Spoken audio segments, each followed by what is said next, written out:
길 없는 바위산을 오르고 어둠이 삼킨 동굴 속을 헤매며 아찔한 바다 절벽 끝에 목숨 걸고 매달리는 사람들. 도대체 이들은 무엇을 위해 이토록 험난한 여정에 나선 걸까요? 오늘의 이야기는 거센 파도와 바람이 끊이지 않는 대한민국 동쪽 울릉도에서 펼쳐진 한 조사단의 4박 5일간의 기록입니다. 안녕하세요. YTN 브랜드 TMI 조혜진입니다.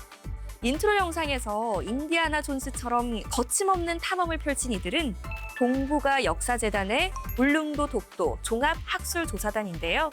대한민국 최고의 학자들이 위험을 무릅쓰고 울릉도 구석구석을 누빈 이유가 과연 무엇일까요?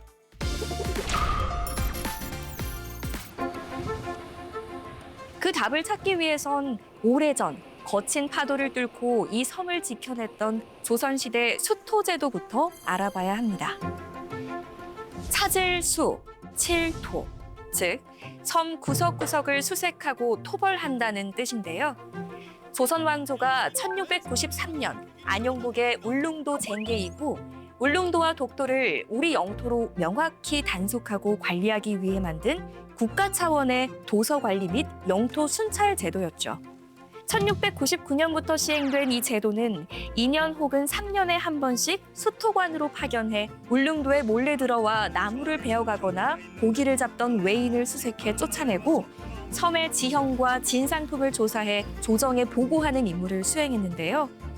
이는 조선 조정이 국가 차원에서 지속적인 영유권 행사와 함께 실질적인 행정 지배를 펼쳐왔음을 보여주는 가장 확실하고도 강력한 역사적 증거인 거죠. 그렇다면 조선시대에 울릉도에 도착한 수토관들은 자신들이 이곳을 다녀갔다는 증거를 어떻게 남겼을까요? 바로 각성문이 그 흔적인데요. 이름과 직책, 파견 연도를 바위에 직접 새겨 넣은 기록입니다. 그리고 2026년 학술조사단의 가장 큰 임무 중 하나가 숨겨진 각성문을 찾아내고 기존의 각성문을 정밀하게 탁본해 그 속의 명문들을 확실하게 판독해내는 것이었죠. 하지만 수백 년 세월 동안 비바람에 마모된 글자 하나하나를 온전히 살아나게 하는 작업은 그야말로 시간과의 싸움이었는데요. 대한민국 최고 수준의 탁본 명작 흥선스님과 조사단은 한정된 일정 속에서도 이른 아침부터 저녁까지 쉼없이 공을 들인 끝에 총 15장의 고품질 탁본을 완성해냈습니다. 그리고 이 귀한 탁본들은 곧바로 의미 있는 학술적 성과로 이어졌죠. 우선 새로운 수토 관련 인명들을 대거 확인해내는 결실을 거뒀고요. 무엇보다 정밀 탁본을 통해 기존의 판독이 모호했던 명문들을 완벽하게 재해석해내는 커다란 수확을 올렸습니다. 그 대표적인 예가 바로 광서명 각성문 속에 새겨진 이 구절인데요.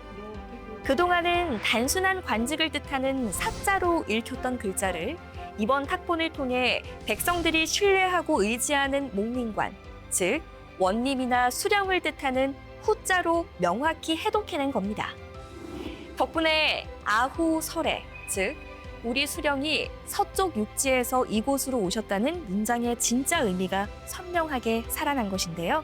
이는 단순한 순찰을 넘어 조선 조정이 울릉도 백성들을 직접 다스리고 보살폈다는 생생한 주권 행사의 증거로 드러난 셈이죠.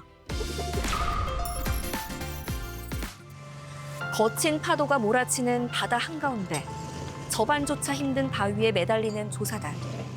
이토록 위험을 무릅쓰고 이곳에 오르는 이유가 무엇일까요? 이곳은 울릉도 태아리 끝단, 순풍의 바람을 기다린다는 뜻을 가진 대풍감 앞 도치바위입니다. 도끼를 닮았다고 해서 붙여진 이름인데요. 조사단이 목숨을 걸고 도치바위에 오른 이유는 바로 이 바위에 숨겨진 돌고리 흔적을 직접 확인하기 위해서입니다. 이 돌고리는 조선시대 수토관 일행이 육지로 돌아가는 바람을 기다리며 배에 밧줄을 메어두었던 해상 정박용 유적으로 추정되는데요.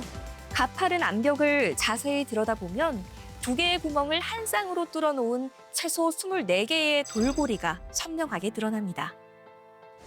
실제로 이 지역 주민의 증언에 따르면 이곳에 배를 묶어두고 기다렸다가 삼척으로 향하는 남풍, 즉 갈바람이 불기 시작하면 밧줄을 풀고 돛을 올려 출항했다는 생생한 이야기가 전해지고 있죠.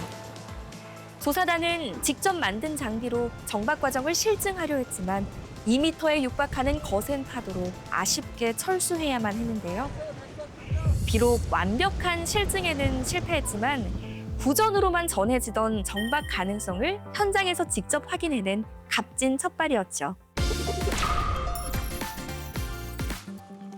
수토관들의 또 다른 중요한 임무는 울릉도의 험준한 지형을 파악하고 귀한 특산품을 찾아내 조정에 보고하는 것이었는데요. 그 대표적인 것이 황토구미에서 채취한 붉은 흙이었습니다. 궁궐의 단청과 물감으로 쓰이던 귀한 천연 안료인 이 붉은 흙은 향나무, 전복 등과 함께 수토관이 울릉도에 다녀왔음을 증명하는 핵심 진상품이었죠. 그리고 조사단이 향한 곳은 거대한 해식 동굴인 가제굴. 여기서 가제는 강치를 뜻하는 우리 옛말인데요. 조선시대 울릉도와 독도에는 수천 마리의 강치가 서식했던 것으로 전해지고 있죠. 강치는 질기고 방수성이 뛰어난 가죽은 물론 등불을 밝히는 기름까지 귀하게 쓰이며 울릉도를 대표하는 중요한 진상품 가운데 하나였습니다. 수토관의 임무는 진상품 확보만이 아니었습니다. 울릉도의 산세와 지형을 살피고 기록하는 일 또한 중요한 임무였는데요. 특히 1882년 고종의 명을 받은 검찰사 이규원은 울릉도를 샅샅이 답사한 뒤 울릉도 외도와 울릉도 내도를 만들었죠.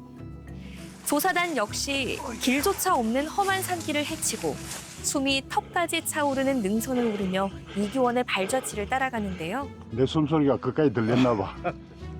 그 결과 울릉도 외도와 울릉도 내도에 큰 연못으로 기록된 대택의 위치를 나리분지에서 확인하는 성과를 거뒀습니다. 이는 조선이 울릉도의 지형을 얼마나 구체적으로 파악하고 있었는지를 보여주는 중요한 단서가 된 것이죠. 4박 5일의 조사 일정 마지막 날, 조사단은 울릉도와 독도를 지키기 위해 목숨을 걸었던 안용복과 독도 의용수비대의 흔적이 서린 석포로 향합니다. 보입니다. 저 있네. 어디? 독도가 보인다. 보입니다. 예. 네. 저기 보이네 지금.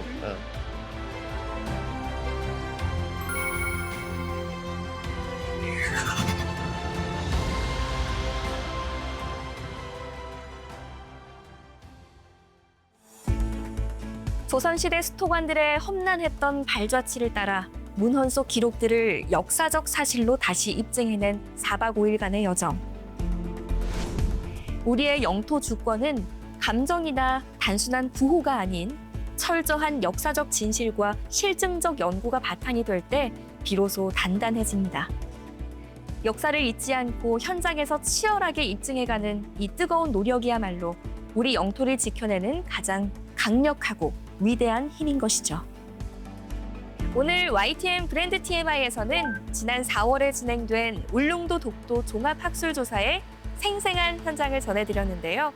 이 조사를 진행한 동북아 역사재단 독도연구소가 앞으로도 의미 있는 연구 성과를 이어가길 기대해 보겠습니다. 오늘 이야기는 여기까지입니다. 지금까지 YTN 브랜드 TMI 조혜진이었습니다. 시청해주신 여러분 고맙습니다.